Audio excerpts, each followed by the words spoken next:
زما قابل قدر معزز مسلمانان ورونو، د رمضان المبارک میاشت رحمتونو، برکتونو او د مغفرت میاشت، د غمخواری او د صبر میاشت، د جهنم نه د نجات موندلو میاشت.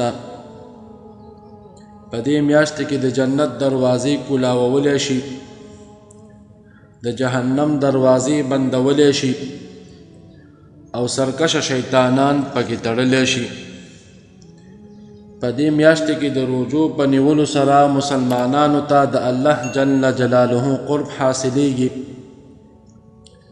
په نفس کنټرول پیدا کیږي، خواهشات یې کمزوري کیږي، د ګناهونو نه نفرت پیدا کیږي، په عبادت کې ورته لذت حاصلیږي، په مسکینانو باندې رحم پیدا کیږي او په خوراک نکولو سره انسان د فرشتو مشابه ګرځيږي. اعتکاف او لیلۃ القدر هم په دې میاشت کې دي. مشهور آسمانی کتابونه تورات، زبور، انجیل او قرآن مجید هم په همدې میاشت کې نازل شوي. د دې میاشت نسبت هم الله جل جلاله ته شوی، ځکه دې میاشت ته شهر الله یعنی د الله جل جلاله میاشت ویل شوی. او د کوم شي نسبت چې الله جل جلاله ته وشي نو د هغې ډېر لوی مقام وي.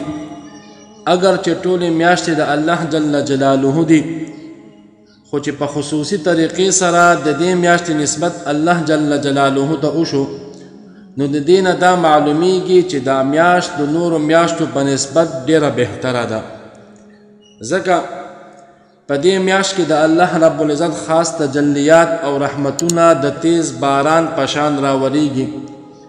چاته چې الله تعالی د بصیرت سترګې ورکړي وي هغه د دې مشاهده کولی شي او د دې د فیوزاتو او برکاتو نه استفاده کولی شي. البته چې د چا د زړه سترګې ړندې وي هغه د خپل ړوند باطن په وجه د دې تجلیاتو نه محرومه پاتې کیږي. دا باقی 11 میاشتې د رمضان المبارک د دې یوې میاشتې مقابله نشي کولی، ځکه په دې میاشت کې د الله جل جلاله د رحمتونو او برکتونو دریابونه بهیږي. نبی کریم صلی الله علیه و آله و اصحابه وسلم فرمای: لو يعلم العباد ما في شهر رمضان لتمنت امتی ان تكون السنة كلها رمضان.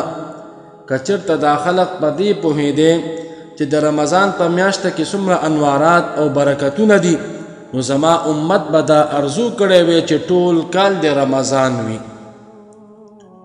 محترمو، دې میاشتې ته په عربی کې رمضان وایي، ځکه رمضان د رمض نه مشتق دی او د رمض ډېرې معناګانې دي، خو یوه معنی سوځول هم ده.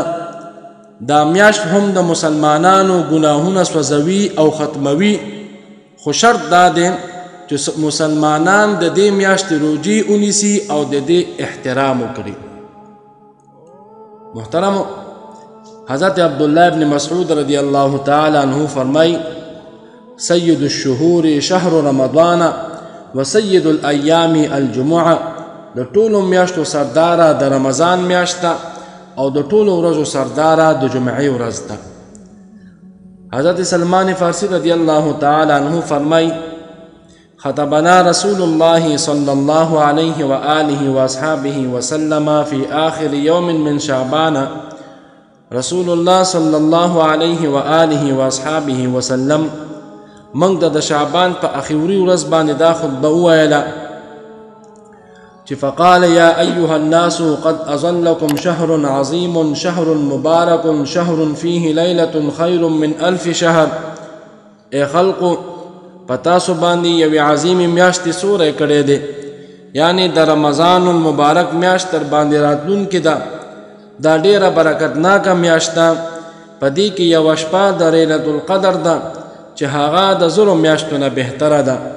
جعل الله صیامه فریدة وقیام لیله تطوعا.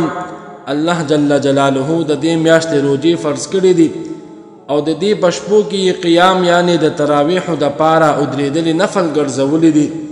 من تقرب فيه بخصلة من الخير كان كمن ادى فريضة فيما سواه. څوک چې د رمضان په دې میاشته کې د الله جل جلاله د رضا او قرب حاصلولو د پاره نفل عبادت وکړي نو دا د هغه کس په شان دی چې هغه په نورو میاشتو کې فرض ادا کړی وي. ومن ادى فريضة فيه كمن كان ادى 70 فريضة فيما سواه. او څوک چې په دې میاشته کې یو بدني یا مالی فرض ادا کړي نو دا د هغه کس په شان دی چې هغه په نورو میاشتو کې او یا فرض ادا کړي وي. یعنی په دې میاشته کې د یو فرض ثواب د نورو میاشتو د او یا فرضو برابر دی. او بیا محبوب علیه السلام وفرمایل دا د صبر میاشته او د صبر بدلا جنت دی. دا د همدردی او غمخواري میاشته دا داسې میاشته چې په دې کې د مؤمنانو رزق زیاتولی شي. او بیا محبوب علیه السلام وفرمایل من فطر فيه صائما كان له مغفرة لذنوبه وعتق رقبته من النار.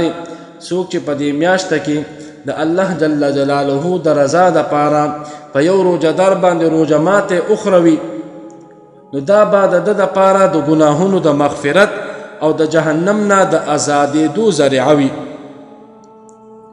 وکان له مثل اجره من غیر ان ینقص من اجره شیء. او ده ته به د روژهدار عمره ثواب حاصلیږي خو د روژهدار په ثواب کې به هیڅ کمی نشي کولی.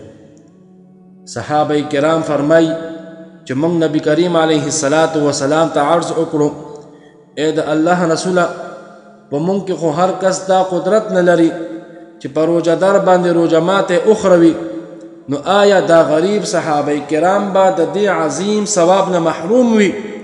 رسول الله صلی الله علیه و آله و اصحابه وسلم وفرمایل الله تعالی دا ثواب هغه چاته هم ورکوي چې هغه په روژهدار باندې د پیو یو ګوټ معمولی لسی یا صرف یو کجوره یا صرف په اوبو باندې روژه ماتې وکړي. او کوم کس چې په روژهدار باندې په مړه خېټه خوراک وکړي سقاه الله من حوض شربة لا يسأم حتى يدخل الجنة.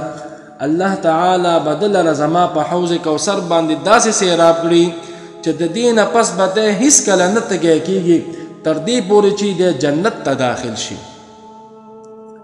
او بیا محبوب علیه السلام وفرمایل وهو شهر اوله رحمة واوسطه مغفرة واخره عتق من النار. دا داسې میاشته چې د دې ابتدایي حصہ د مسلمانانو د پاره رحمت، منځنۍ حصہ مغفرت او اخیری حصہ د جهنم نه د ازادي ده.